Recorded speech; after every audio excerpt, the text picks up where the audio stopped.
parce que yow defe naa amuloo difficulté ah. non ça va. waaw soxna si waaw ñu ngi lay dugalaat voilà c'est bien voilà yaa ñëw nga c'est bien. Vous m'entendez hein? waaw on t'entend très bien. Voilà, j'ai changé de téléphone, j'espère que ça va aller. Voilà, donc je disais juste que ce qui est important pour man ñu war ko jàng mooy retourner un peu sur une histoire pour xam qu'est-ce qui s'est réellement passé, pourquoi on est passé d'une société qui était bien organisée dans tous les domaines et à ce qui s'est passé. Et donc la réponse est claire, il y a eu des éléments extérieurs, mooy la colonisation, mooy l'esclavage, mooy tout ce qui s'est passé ba déstructurer suñu organisation, aussi bien jigéen ban rôle la doon jouer, mais surtout notre démocratie interne nan la doon fonctionner, suñu société nan lañ ko tabaxee woon, nan lañ ko tëggee woon ba am des consensus forts, ba am ay résultats, ba am une paix durable, ba am un développement bi nga xam ne c'était centré certes sur des royaumes et tout ça, mais c'était ce qui était bien en fait pour ñi nga xam ne ñoo ko doon dund. Ñu arrivé à un moment où tout a été déstructuré. Ñun jigéen ñi par exemple notre place a été reléguée mën naa ne à faire des enfants wala enfin à ne pas avoir de décision dans ce qui se passe. Voilà, il y a l'islamisation qui est passée par là, il faut le reconnaître. te defe naa ku ne islamisation souvent dinañ xam ne ñun suñu islam niñ ko tëggee jigéen ak góor bokkuñu baat. Donc góor moo ëpp baat. Donc ça aussi c'est des phénomènes yoo xam ne soo xoolee ce qui se passe par exemple dans les ethnies qui ont vraiment été touchées par l'islamisation, je prends le cas des Alpulaar et tout, la femme en fait est derrière, elle n'a pas de pouvoir de décision, elle exécute. Mais attends nga teg foofu sa baram parce que am na lu important kon soxna Marème keroog bi muy indi discours bi ne gaawal bala président di ñëw ñu gaaw yeggali parce que daf may wax li ma war a wax wala li ma war ta wax kon donc yooyu ay réalité la. Mais c'est des réalités qu'on ne peut pas nier parce que culturellement on sait que il y a eu cette hiérarchisation bi nga xam ne on a certaines sociétés qui sont vraiment patriarcales, c'est-à-dire c'est l'homme, c'est le papa mooy décider, góor mooy kilifa, loolu kenn weddiwu ko. Ça c'est des choses yu nga xam ne je pense que du fi jóge te yàlla bu mu fi jóge ndax loolu mooy charme Afrique, loolu mooy charme Sénégal. Il faut qu'il y ait ñu jiitu am ñu topp ci ginnaaw, mais je pense que quand le monde évolue yëf yi dafa war a évoluer. Donc Marème fi muy waxee mais loolu moo am ci kër yi. Lu tax nga gis jigéen ñu bari ñoo xam ne tey dañuy am talent, dañuy am mais potentiel bu énorme, mais lan moo tax mënuñu ko déployer parce que ils ont un mari qui n'accepte pas, ou ils sont dans une famille boo xam ne on leur autorise pas en fait ñu engagé wu. Même parfois c'est pas qu'en politique, di nga gis jigéen mu am diplôme am lépp am qualification sëyi ñu ni ko bàyyil sa liggéey nga dem sëyi, wala su fekkee jigéen dafa war a am yenn prépondérance di wax wala muy am assumer yenn choix yi, si tu nais dans certaines familles mais dañ koy brimer, dañ koy en fait dañ koy tëj. Donc je pense aujourd'hui que le Sénégal gagnerait en fait à waxuma ñu jël jigéen teg ko ci kaw góor, mais je pense que à valoriser en fait la femme, parce que tey tu ne peux pas dire que 52% de la population c'est des femmes, mais leur rôle premier se limite à faire élire des hommes. Loolu dafa nekk loo xam ne c'est un paradoxe boo xam ne c'est contradictoire pour man, parce que man tey li ma gëm muy sama conviction personnelle, et j'espère seulement que beaucoup de femmes vont aujourd'hui xam ni ñoom elles doivent avoir confiance en elles et jouer un rôle prépondérant dans le développement du Sénégal, et que pour ñu mën ko jël décider il faut nécessairement que ñu nekk dans les sphères de décision. Donc historiquement, je reviens à ta question Tanor. Tu vois quand Lamine Gueye, le président Lamine Gueye devait être élu comme maire, je crois que c'était maire. Il avait un souci, amul woon pouvoir, mais il a fallu que des femmes s'unissent en fait pour demander en fait qu'on leur donne le droit de vote. Et ça, c'était en 1945, juste avant les indépendances. Mais les femmes ont eu le droit de voter. Et l'objectif qu'il y avait derrière, c'était de permettre en fait à Lamine Gueye de battre un Français qui était là et qui postulait en même temps que Lamine Gueye. Donc, qu'est-ce qu'on a fait? On a instrumentalisé la femme le vote de la femme pour nous permettre que nous élire un homme. Ça, c'est l'histoire, c'est pas quelque chose que je raconte. Et ces faits-là, nous ñoo continuer ba fii ñu toll ba suñu jonu yàlla tey lan moo am quand on doit élire quelqu'un dañuy dem ci jigéen ñi parce que c'est un électorat sûr parce que les statistiques ont montré ces élections yi que à chaque fois jigéen ñi ñooy gën a voter que góor ñi jigéen ñi ñoo gën a farlu si jëli seen carte d'identité li jënti seen carte électeur dof ay mbootaay booloo dem votel góor kan mu góor tabbu góor mais loolu pour man dafa war a jeex. Pourquoi les femmes aujourd'hui ne doivent pas s'organiser entre elles, se faire confiance, assumer leur part de responsabilité tànn si ñoom koo xam ne xalaat nañ ni tane na wala xëy na bu jiitoo bu demee dina leen fa nekkal parce que nag tout ce qu'on décide sans moi est contre moi man loolu laa gëm loolu moo tax ma ni la historiquement suñu société ni mu bindoo mooy jigéen da ngay nekk si ginnaaw góor. Lolo liko indi, comme tu as dit, c'est des faits qui ont été vécus en Afrique et partout dans le monde, même en France et dans les autres pays. Les femmes ont dû se battre 10 fois plus que les hommes pour avoir la même chose. Mais c'est comme ça, qu'elle mënu ko dindi. Mais ce qui est sûr et certain, moi, et ça, j'espère que ça va changer, parce que ça ne peut pas continuer. Parce que je pense qu'aujourd'hui, il y a un élan nouveau qui est né. Moi, personnellement, tous les jours, quand je me lève, quand je vois une femme qui a du talent, affirme-toi. Affirme ta part de responsabilité dans ce qui est en train de se jouer. Faut que si liguey, fais ce que tu as à faire. Comme tu dois le faire, li nga wara am day ñew. Gëmal sa bop parce que bo gëmé sa bop di nga réussir à faire des choses yo xamné gëmul bopam mënu ko def. Buñu yëkëté né poste mu ngi ni yëkëtil sa loxo mën nga am mën nga baña am mais au moins ça aura le mérite, tu as essayé. Té buñ la joxé nga doxal li nga xamné compétence té bul xol ni yow jigen nga ragal wala nga né non je préfère jox goor parce que c'est ce qu'on voit aujourd'hui. Qu'est-ce qu'on voit? Ce sont des femmes qui élisent des hommes pour que nous dem di décider sen bop. Nous quand on nous appelle c'est juste pour effet de nombre. Bu ñu waxé parité c'est pour effet de nombre avoir les 50%. Mais allons voir derrière ces 50% la réalité sur le terrain c'est quoi? Cette réalité, elle est amère pour nous, les femmes. Les femmes qui sont peut-être dans les grandes villes, c'est comme moi je parle. Mais quand tu pars dans certaines régions reculées du Sénégal, les femmes qui représentent aujourd'hui Sen ay moromu jigen ci instance de décision, mais elles ne décident de rien. Elles n'ont aucune commission pour pouvoir prendre des décisions. Même quand il y a des réunions sur l'enlaye, elles te disent que nous devons pour compléter les effectifs. Donc, c'est ça la réalité de la parité. Donc, pour moi, cet état de fait, il faut changer. Dis nga fi ñu tollu ni man néwuma nañu jox goor wala nañu jox jigen mais nañu jël ñu compétent ñu jox leen mais pour que la parité là dont on parle soit effective dafa am un préalable. Il faut qu'on arrive aujourd'hui à outiller les femmes parce que le taux d'analphabétisme est important. Jigen ñi xamuñu ñu ci bari seen jang soriwul pour des questions de société ñi dañuy dem sey yi y a des aléas de la pauvreté et vraiment au féminin c'est des paramètres yo xamné voilà c'est comme ça ñoo tax état de fait bi démé ni mais nak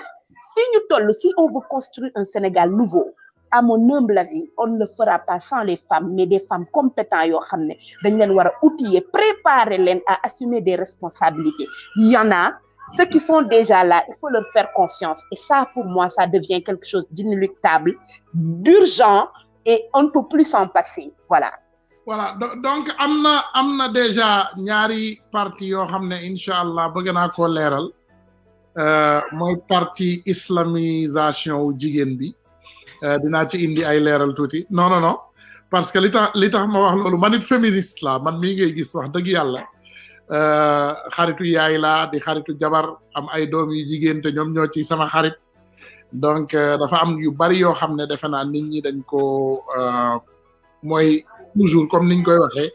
mal interprété ci société bi du yow par exemple dafa daté de longue date gis nga temps yonent yalla sallallahu alayhi wasallam bi islam di bess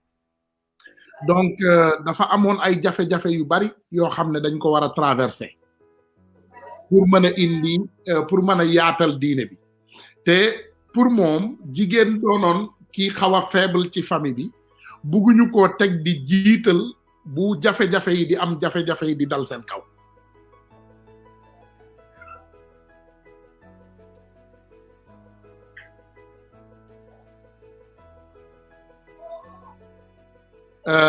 góor yu bari di des ci xare yi duñu ñibbisi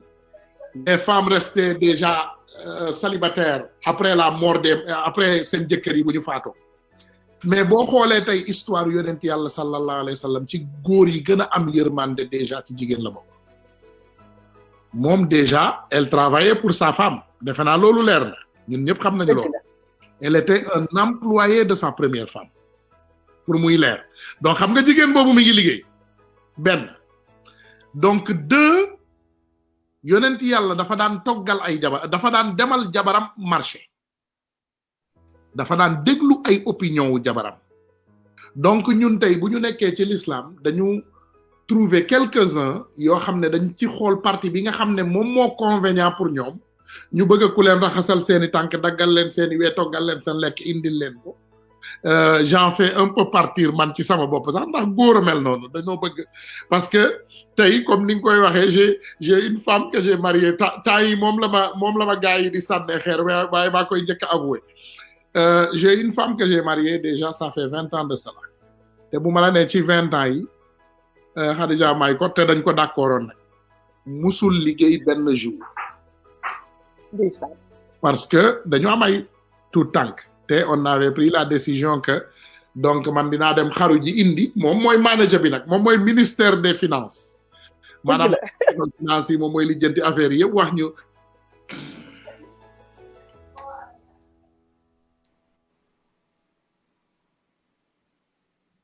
taal otoom dem doxe ay soxlaam ànd ak ay doomam comme dina ko def léegi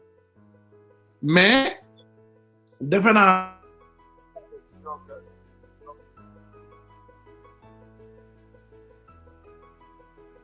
wala dara mais est-ce que du jigéen ñi tamit lay ne ci boppam ñoo nangu yenn traitement yi ci kër gi déjà balaa ñuy wax sax ci côté politique xam nga li waxuñu ko pour ñu rebeller wu mais dama yaakaar ne doomu aadama am na loo war a mën a incarner déjà ci sa personnalité pour nit ki mën laa jox cër boobu dinaa ko leeral tuuti moi je viens d'un village de 11 maisons man village bi ma jógee fukki kër ak benn ñoo ci nekk bi ñu daan xëy suba li ngay njëkk a dégg li la daan yee mooy dëbbu jigéen ñi da ngay yeewu fajar dégg jigéen ñi tun ñuy dëbb maanaam dugub bi di soq pare amin di bojj pare soq pare def ko sunguf transformé ko déjà ñu ngi préparé cere reer bi en ce moment déjà ñu ngi teg añ bi tegu na maanaam ñoom ñooy aussi dem même jigéen yooyu dem bay gerte ci àll ba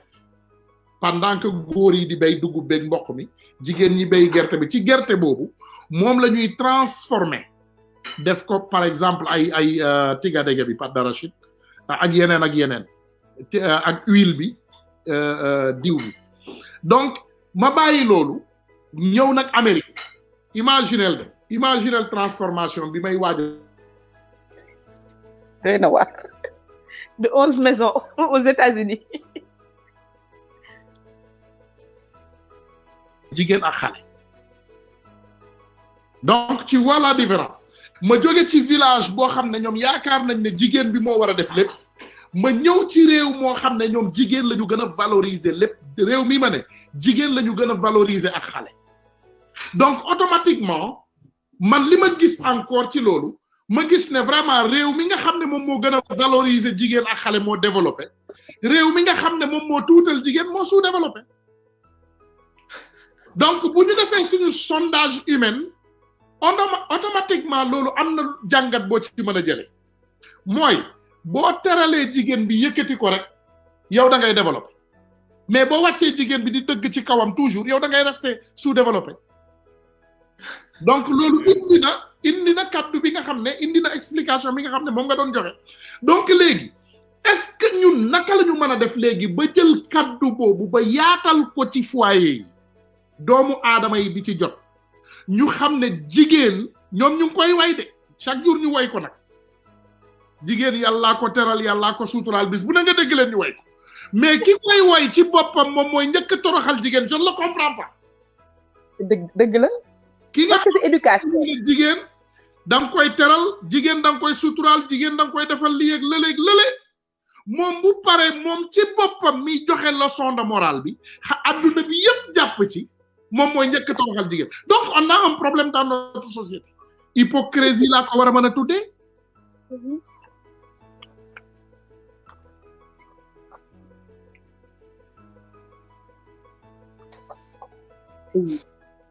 ñu lay laaj ci loolu ne la vraiment yow lan nga yaakaar ne ñun la ñu mën a apporter ci contribution ci mën a yeete boobu pour doomu aadama yi war koo mën a jëfandikoo. Tunkara, question bi nga posé non seulement dafa pertinent mais ça prend tout son sens en fait par rapport ak li nga xam ne tey moom la ñuy dund en tant que femme gis nga Tunkara da ngay nekk jigéen nga nekk ci kër dama gis benn exemple boo xam ne boobu c'est un exemple patent boo xam ne c'est révélateur koo xam ne dafa am ñaari seex yàlla def mu doon benn seex bu góor ak benn seex bu jigéen xam nga kon kooku yàlla def na ci seen parcours scolaire ñoom ñooy tolloo classe donc bu ñu tolloowee classe on leur demande la même chose à l'école et on leur demande aussi la même chose à la maison en termes exercice ñu war a def wala voilà quoi renforcement boo xam ne du classe école la mais qu'est-ce que lan la ñuy gis bu ñu yegsee ci biir kër gi ku góor ki dafay am c'est-à-dire même néegam moom sëram bu jigéen seexam bu jigéen bi mu àndaloon dem jàngi moo koy defar lekk bi mu war a lekk moom sëram bu jigéen bi mu àndaloon dem jàngi ñu def fa la même chose moo koy togg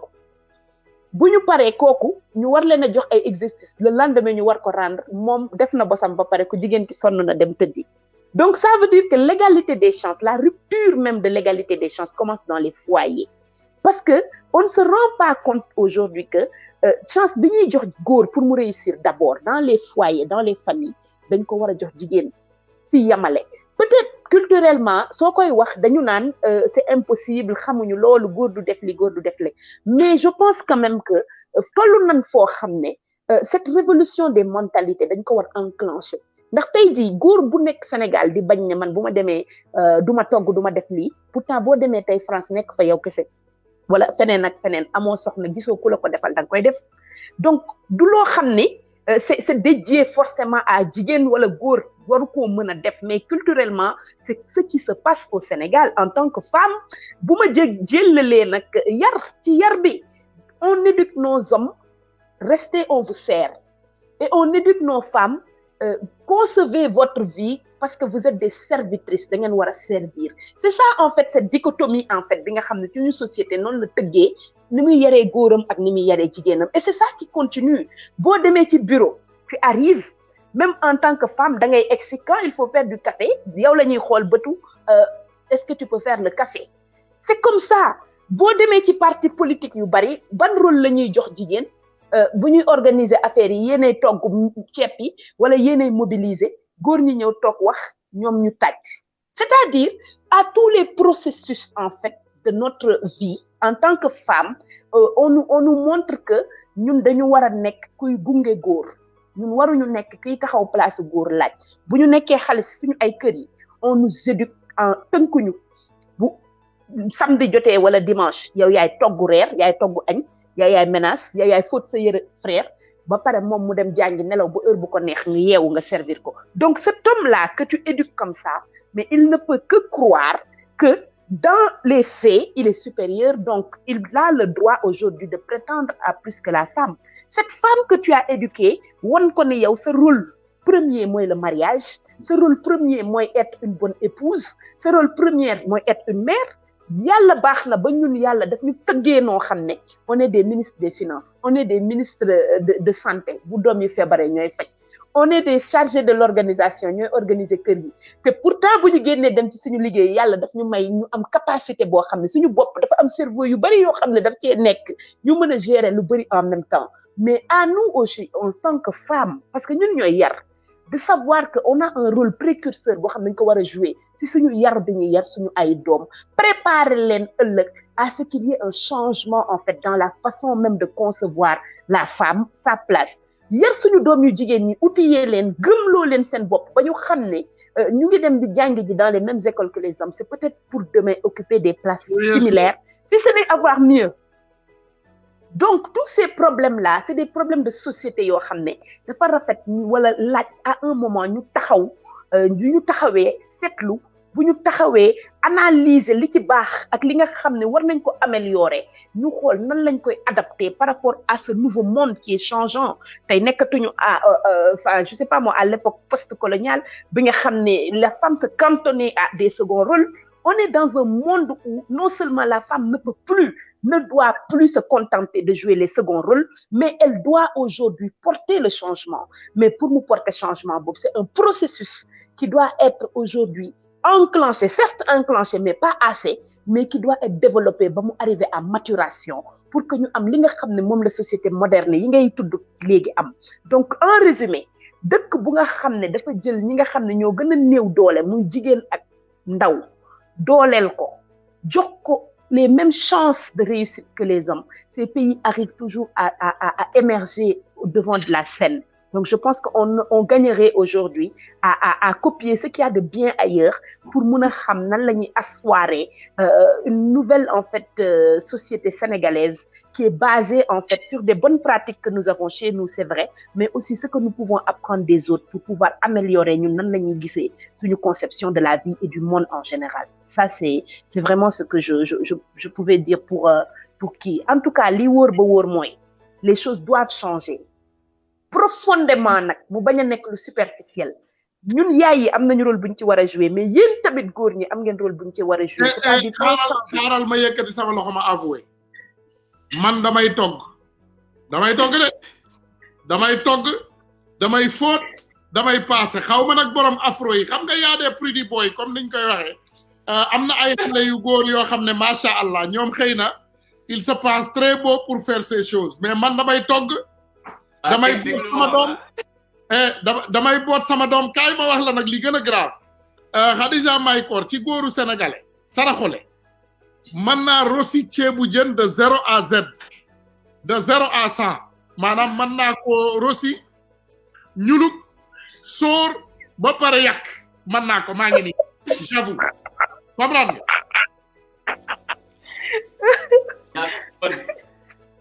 mais yaa fi mën Tounkara ñàkk nañ ko sax mais justement Khadija li ngay wax noonu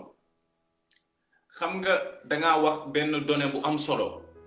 te bu ñu delluwaatee ci ginnaaw souvent ñun dañ voilà léegi ma may sawaay moom it mu sànni ci ñaari kàddu léegi d'abord Tanor est-ce que am nga d'abord soxna balaa dara ah kon boo fi ne da ngay togg dinañ la laaj koy toggal na leer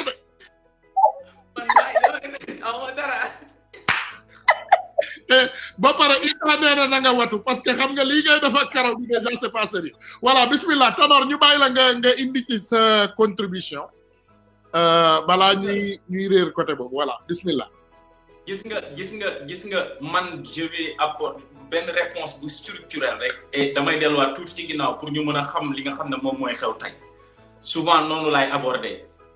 gis nga tey bu ñu waxee parité souvent maanaam conception bi nga xam ne moom moo ci gën a intelligible moom moo ci gën a ludique muy góor comprendre ko jigéen comprendre ko jigéenu nit ku ñuul ak góoru nit ku ñuul la femme africaine ne doit pas intention nekkul muy égaler góor nit ku ñuul ou bien ñuy nekk ci rapport boo xam ne dafay belliqueux non justement dafa am ay aspects de notre culture yoo xam ne dañ koo war a attaquer loolu la Thomas Sankara doon wax en 1986 mu ne ñun suñu dëkk yi bi mu defee diagnostic tey bu ñu delloo ci ginnaaw dañuy xam ne tey par exemple tu prends l'exemple de la France droit de vote jigéenu tubaab yi la France bi ñu ko amee xam nga kañ la avril 1944 or la femme africaine a toujours joué un rôle prépondérant dans tout ce qui se décidait en Afrique. J'ai lu un livre, Cheikh Hamidou Kane mon préfacé ce livre-là de Aminata Traoré, l'Afrique elle est humiliée. Moi cité Djemati Fall, journaliste bu mag la Le Soleil lay liggéey. Djemati Fall daf naan la femme africaine, elle est la vestale de la société, elle assure la vie, elle crée la survie et elle donne le sens. Justement pour delluwaat ci Khadija lim doon wax par exemple une société de façon structurelle boo ko bëggee tabax da nga koy teg ci loxo jigéen et foofu nag maanaam c'est un combat politique parce que tout se passe à travers la politique tey dëkk yi ñu gis yëpp ñu gis ni jigéen am na fi taxawaay bii ça a été décidé et matérialisé à travers la politique justement et fondamentalement loolu moom moo tax tey engagement Khadija Mahécor dans ce sens là mu am solo kon tey moom tey pas bu mu mënti dox ci Pastef une fois au pouvoir bu dul tey par exemple égalité boobu pas une égalité boo xam ne dafay créer dualité mais une égalité boo xam ne dafay may la femme d'autres perspectives loolu moom moo am solo tey c'est ça en fait. On ne peut pas fondamentalement loolu tey ñun en Afrique on a nos particularités on a nos am na suñu ay spécificités te souvent il faut prendre en compte aussi aspect boobu on ne peut pas transposer l'Occident en Afrique l'Afrique a ses particularités suñu ay singularités ak noo xam ne dañ koy dundee loolu c'est le propre des Africains moom mooy 5 aspects bi nga doon wax par exemple ci colonisation et aussi la traite arabe am na lu bari loo xam ne dañ ko jàngee ci yeneen culture yoo xam ne duñuy suñuy bos et tey suñu delloo à l'aune de nos réalités culturelles da nga gis ne am na ay velléités yoo xam ne bon et ça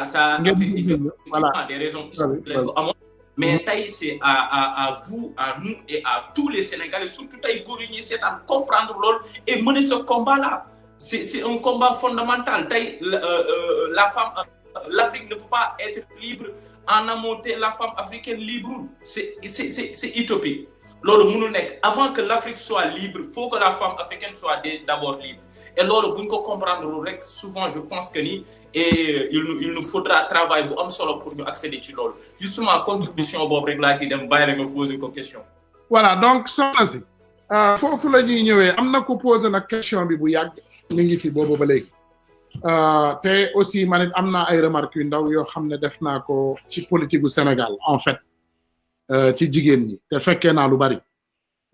parce que déjà man comme ni ma la ko waxee je viens d'un petit village mais département bi nga xam ne moom moo takkaloo ak village bi c'est le département de Vélingara Vélingara ki fa nekk député pendant 35 ans moom lañ ma tuddee Ousmane Seydi donc Ousmane Seydi donc xam nga déjà nga juddoo ci këri politique donc am na lu bari looy gis ci politique te booba daan naa gis vraiment jigéen ñi def seeni ay mbootaay bokk na ci sama yaay ñu def seeni ay groupage yu bari maanaam ay jigéen yu bari topp seen ginnaaw mais le seul problème est que bénéficiaire u jigéen yooyu yëpp ki jiitu rek la là aussi y a un autre problème maanaam jigéen ñi ci boppam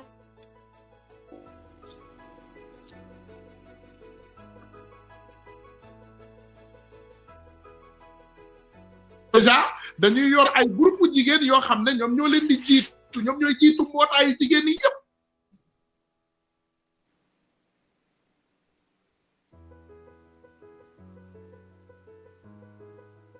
solidarité entre les femmes dans la politique parce que bu ñu seetloo même dans le gouvernement du Macky aujourd'hui jël na ay jigéen yu bari raaxee leen fii debe daaxee leen fële ki jiitu PS jigéen beneen jigéen ba nga xam ne moom moo doon dóor sur la table def nañ ko ministre des affaires étrangères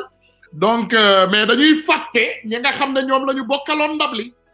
maanaam ñoom dañuy ànd ak ay jigéen yu bari mouvement de soutien des femmes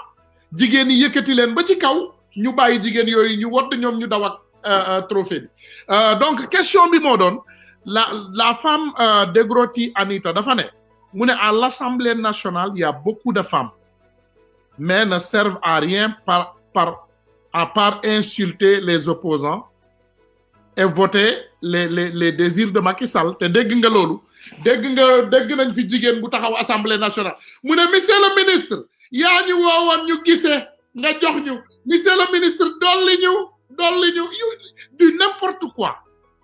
à l'Assemblée nationale gis nañ fa nag ay jigéen vraiment yoo xam ne représenté nañu les femmes dignement mais gis nañ fa yu doy waar parce que jigéen en fait depuis temps histoire aussi gis nañu ne dafa mel ni ñoom ñoo gën a dañoo sentiment